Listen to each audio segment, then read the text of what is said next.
Selam aleyküm saygılı vatandaşlar, dindaşlar. Bugün Cuma günü. Her daim adet üzere sizinle beraberlikte bu stüdyoda Kırım Müslümanları Dini İdaresi'nin müftisi Ayder İsaoğlu Rustemov.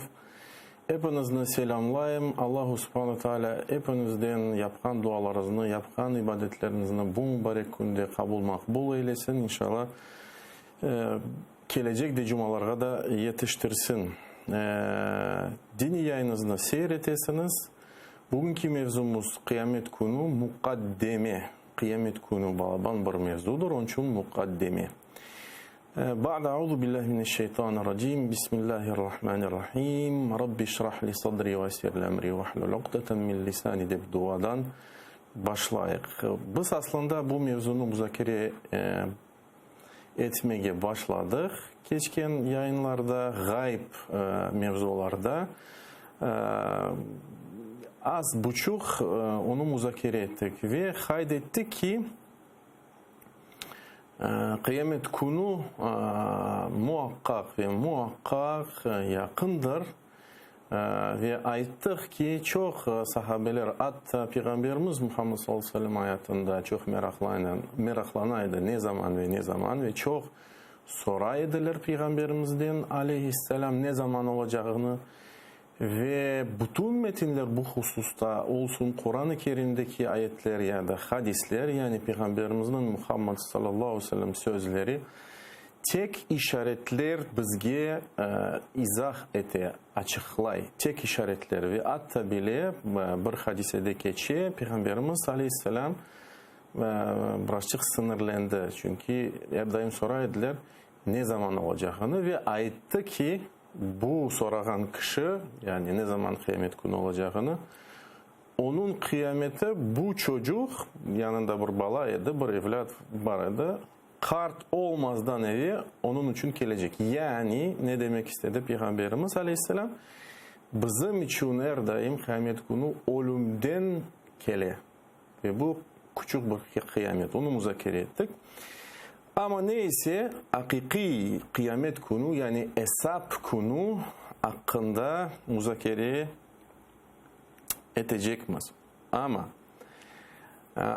ve lakin mahiyetin mevzusuna geçmezden evvel ben bazı şeylerini kaydetmek isterdim.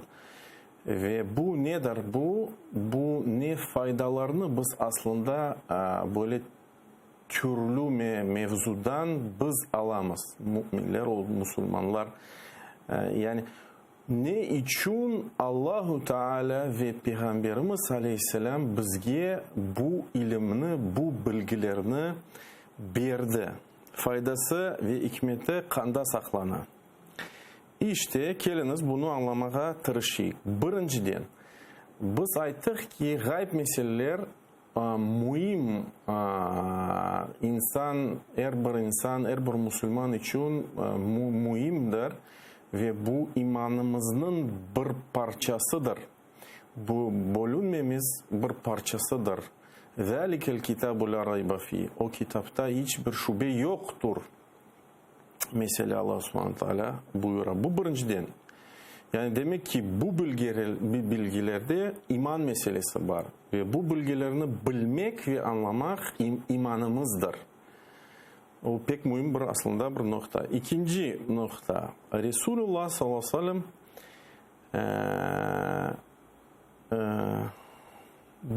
bizge işaretlerini açıkladı. Ve biz işte bu işaretlerini gerçekleştirilgen son hayatımızda, istikbalda olsun tarihte belki biz görmeyeceğimiz onu belki gördük bazı işaretlerini. İşte insanlar Müslüman topluluğu onu gördüğü zaman ne ola? İmanlarını kavileştire. Tezbit olalar. Onun için ikinci nokta şundadır.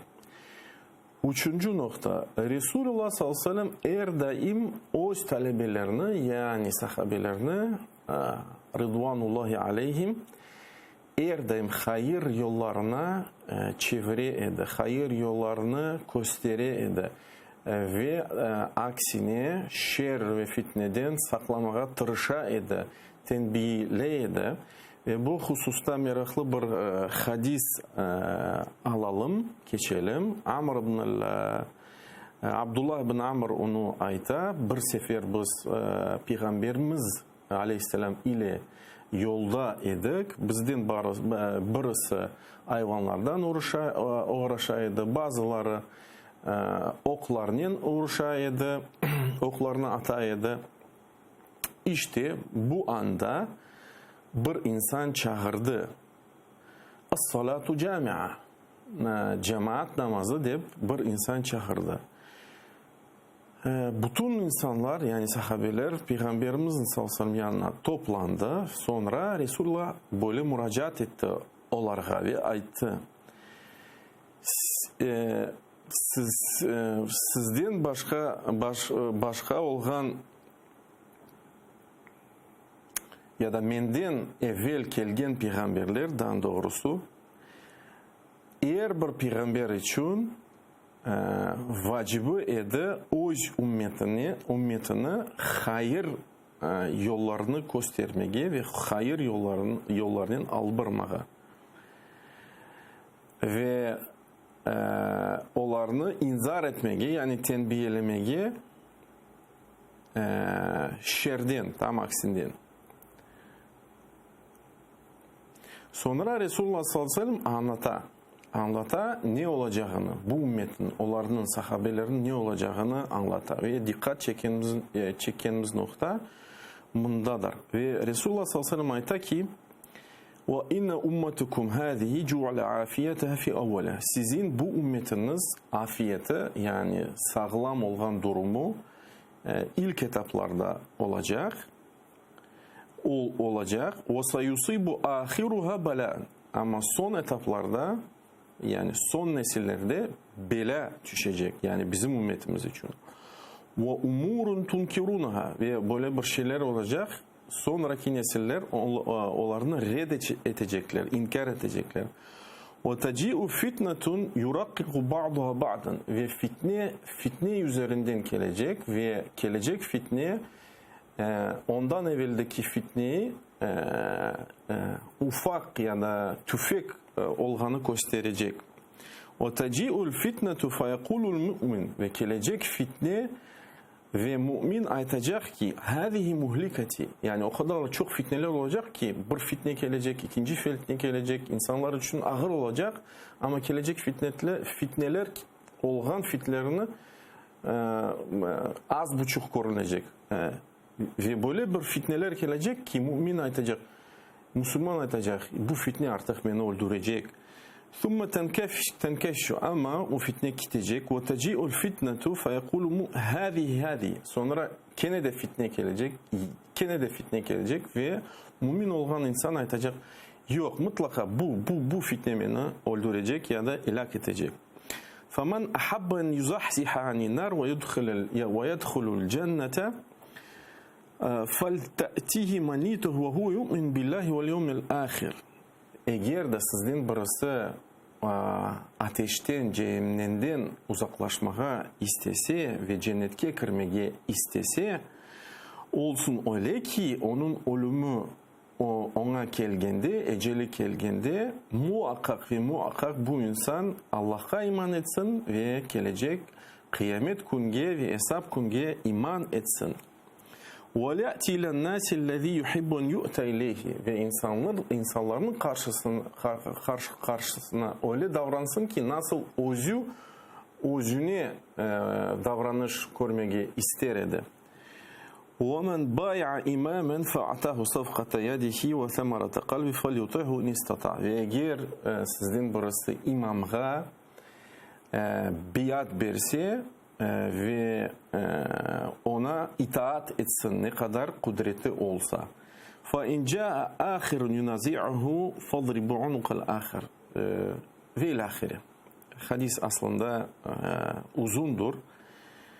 İşte bu hadiste biz ne görüyoruz? Peygamberimiz ayta ki eğer bir peygamber geldi ve eğer bir peygamber o ümmetine hayır yollarına çevirmeye tırıştı, vaaz etti ve şer, fitneden, fesattan uzaklaştırmaya çalıştı. Ve işte bunlardan birisi vesile olarak bu kıyamet günün işaretleri, yani istikbalda ne olacağını, işte istikbalda geleceğimizde, ümmetin geleceğimizde fitnelerde ne yapmak gerek bizge olacak ve el-ahire. Gelecek nokta ya da gelecek fayda ya da hikmet bu Peygamberimiz Aleyhisselam, yani misal olarak anlatayım. Osman'a radıyallahu anhu, bu 3. halife Zun-Nureyn, onun fazileti Peygamberimiz Muhammed sallallahu aleyhi ve sellem 2 kızısına evlendi. Bir anda elbette ki değil. Çünkü bu yasaktan. Beladan sonra cennetke gireceğini söyledi. Yani böyle bir işte aslında bu işaret sayılır. Çünkü Peygamberimiz ve Aleyhisselam hayatında olmayan şey. O ölgen sonra olan şey. Ve bilemiz ki Osman Aleyhisselam o hükümetine hususi belki davrandı. Bunu bilgen son. Çünkü bu bilgi Peygamberimizden sallallahu aleyhi ve sellem geçti. Bilemiz ki Osman Aleyhisselam'ı hariciler, havariç öldürdüler. Geldiler evine, onu zapt ettiler ve öldürdüler. Yani böyle bir kara hadise oldu.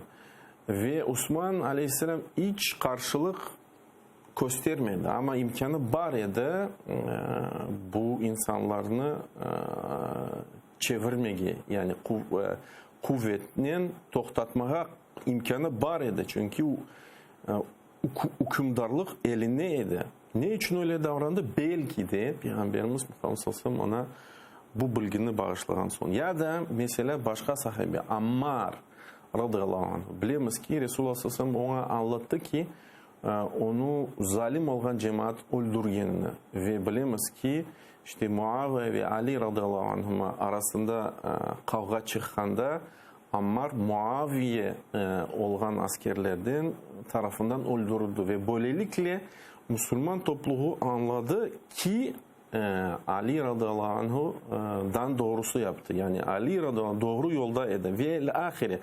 Elbette ki bu inceliklerini anlamak için İslami tarihini anlamak gerek, ama ben böyle misallerden anlatam sizge fayda ne yerde. Ya da mesela Deccal ne olganını Peygamberimiz sallallahu aleyhi ve sellem bizge anlattı. Nasıl insanlarını bu işte Deccal şahsiyet olacak, bu Deccal zalaletke düşüreceğini anlattı.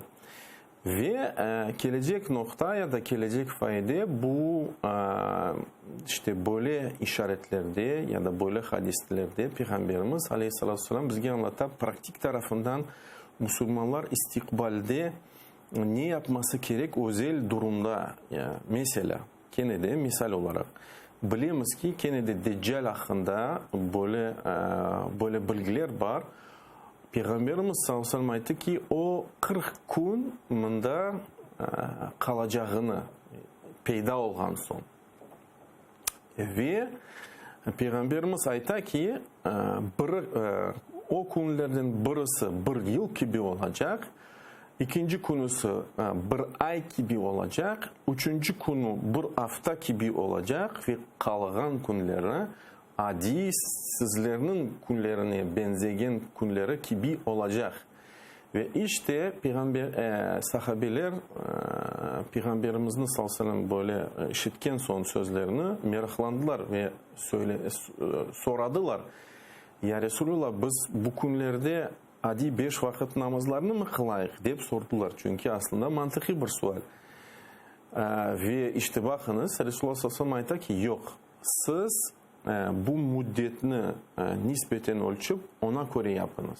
Yani eğer böyle günler uzansa 5 vakit namaz, yani fıkıh meselesi yeterli olmayacak.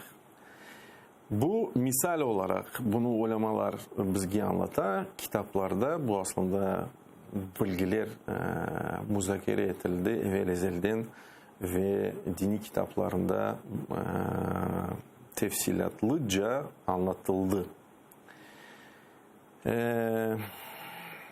Aslında geleceğini, istikbalini anlamağa, onu kudurmağa, işte bu gayb perdesini açmağa her bir insan istey.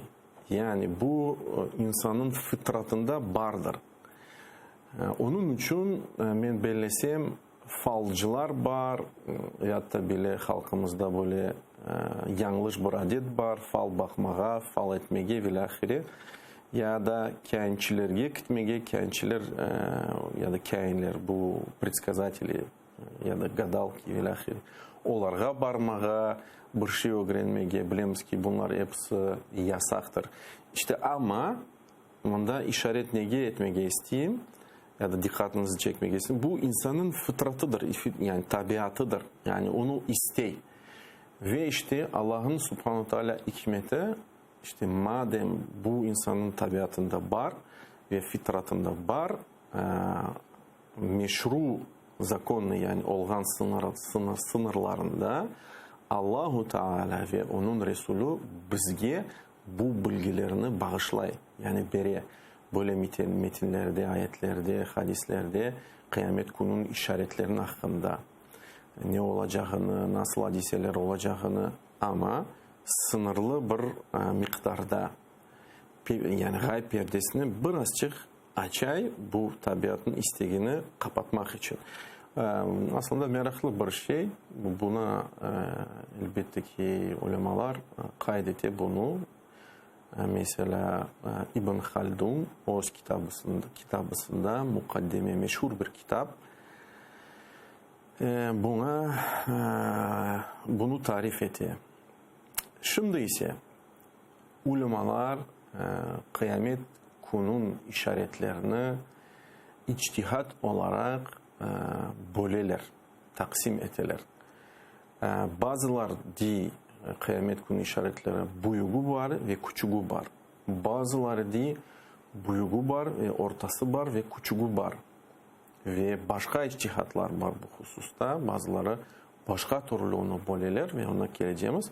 Ama anlamak gerek ki bu işaretler bölünmesi aslında bir içtihattır. Yani metinlerde, hadislerde bu işaretler toplam olarak geçiyor. Ve misal olarak bu hadisini biz alayık Abu Hureyre'den radıyallahu anhu gelgen bir hadis. Resulullah sallallahu aleyhi ve sellem ayette kıyamet günü gelmeyecek ki ta ki sizlerin arasından iki cemaat kavgaşmadan evvel gelmeyecek. Demek ki iki cemaat Müslümanlar arasında kavgaşacak bu işaret kıyamet günü geleceğini. Ve onların arasında büyük bir savaş olacağını. Onların iki cemaatinin davası bir olacak. Bu bir işaret olarak bilemiz ki Ali ve Muaviye arasında böyle bir savaş çıktı. Bunu böyle de açıklaylar. Ve sonra Resulullah sallallahu aleyhi ve sellem ayette ki وَتَا كِ يُبْعَثُ الدَّجَّالُونَ كَذَّبُونَ Ta ki Deccallar yalan söyleyen insanlar çıkmazdan evvel. Kariban min felasin yaklaşık 30 tane ve bilemiz ki Peygamberimiz Hamsasım o ölümden son böyle Deccallar çıktı. Onlardan arası mesela burası Musellim el-Kezzab. Kulluhum yaz'amu ennehu Resulullah. Hepsi iddia edecek, söyleyecek men Resulullah. Ve ta ki yukbadul ilim. İlim alınacak. İlim alınacak. Bu gelecek bir işaret. Ve tekthuru zelazil. Ve zelzeleler çoklaşacak. Zelzeleler demek ki zemletreseni. Ve tekarabu zaman. Ve zaman sıkılacak. Ve görüyoruz ki mesela zamanın kıymeti hususan bu zamanevi vaktimizde başka türlü hissedilir. Bu ilim taraftan da anlatıla ve tezharul fiten ve çok fitne çıkacak. Ve yekserul harac ve huvel qatl ve çok öldürüf çıkacak, yani cenkler olacak. El harac demek ki çok öldürüf. Yani insanlar ölecekler anlamında ve görüyoruz ki nasıl belalarda insanlık belalara battı. Birinci Dünya Savaşı, ikinci Dünya Savaşı ve belki de Allah-u Teala alem üçüncü Dünya Savaşı da olacak. İşte saygılı vatandaşlar, ben bunu bitirmedim ama görüyorsunuz ki böyle hadislerde Peygamberimiz Sallallahu yani bütün olğan işaretlerini açıklar. Hem küçük hem büyük ve lahire. İşte dan bir bölünüv var bu hususta ve bu bölünüvünü ben dan mantıklı göreyim. Bu birinci kısım bu küçük alametler, olğan alametler, gerçekleşken alametler. İkinci kısım bu olğan küçük gerçekleşken alametler ama gelecekte dan tekrarlanacak alametler. Üçüncü kısım küçük alametler olmayan ya da gerçekleşmeyen alametler ve dördüncü kısım büyük alametler ve bu hepsini gelecek yayınlarda müzakere edeceğimiz. Ne yazık ki yayınımız bitmek üzere ve son dakikada ben sizge tavsiye vermeye isteyeyim. Kurban Bayram yaklaşa, her bir Müslüman için bizim mezhebimizge göre vaciptir kurban kesmeye. Eğer imkanınız var kurban kesiniz ve bu nimetlerden yani etten, olğan fakir fukalardan paylaşınız. Çünkü Allah-u Teala buna emir etti. Fasalli li rabbike vanhar, yani Allah için namaz kıl ve kes, yani kurban kes. Bunu aytmağa istedim ve işte bizim yayınlarımız endi bir ay olmayacak. Bu tatil gibi sayınız işte yazda. İnşallah bir aydan son bu stüdyoda görüşeceğimiz. Atayırlı olunuz, dini yayınlarımızı seyir etiniz. Allah-u Teala hepinizden razı olsun. Ve sallallahu ala nabiyyina Muhammed ve ala alihi ve sahbihi ecmaîn.